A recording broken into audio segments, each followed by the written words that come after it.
Muchas gracias, Presidenta Andina and colleagues. Our deliberations today will likely shape the future of millions. APEC must rise to this moment not as a follower of global trends, but as a leader that sets a standard for an inclusive, innovative, and resilient Asia Pacific. This is predicated upon policies to promote good governance and shared prosperity.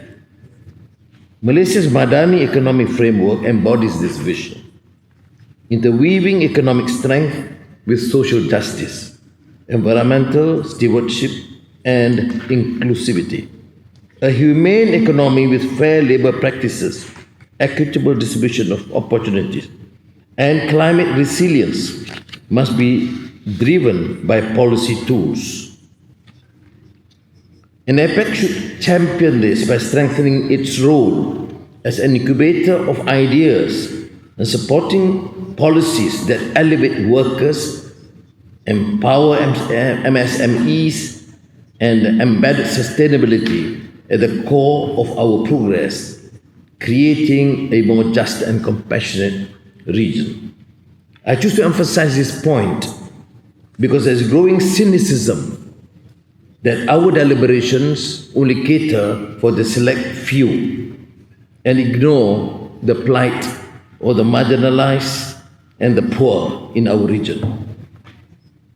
Trade has long driven prosperity, but the definition of free trade must evolve.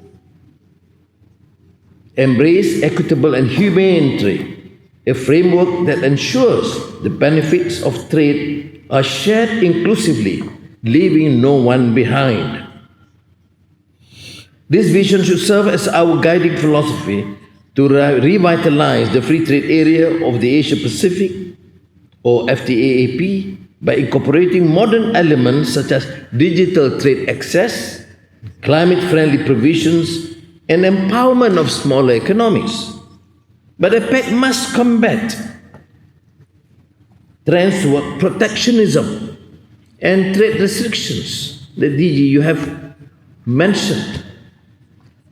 APEC cannot remain oblivious to the discriminative practices and measures to restrict free and fair trade. And it is in this spirit that we deplore the politics of ambivalence and the failure to effectively react and end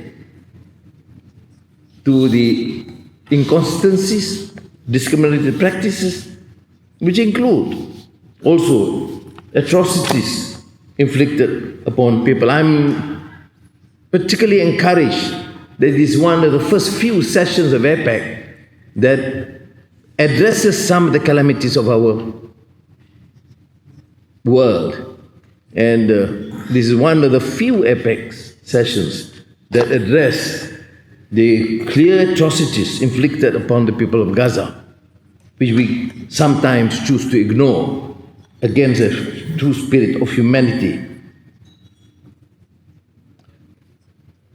Excellencies, the climate crisis demands urgent and unified action. APEC should harness the spirit of innovation to spearhead a collective push for clean energy, ensuring that technological advancements and sustainable practices go hand in hand. Food security is a pressing challenge that affects every economy in our region. APEC could build on such successes by endorsing comprehensive frameworks that aim to halve food waste by 2030 and promote sustainable agricultural practices. We stand on the precipice of change, with the power to carve out a future defined by resilience, equity, and innovation. Let this summit be remembered for turning aspirations into achievements and declarations into deeds. Our legacy will not be written by the promises we make, by the impact we leave. Muchas gracias.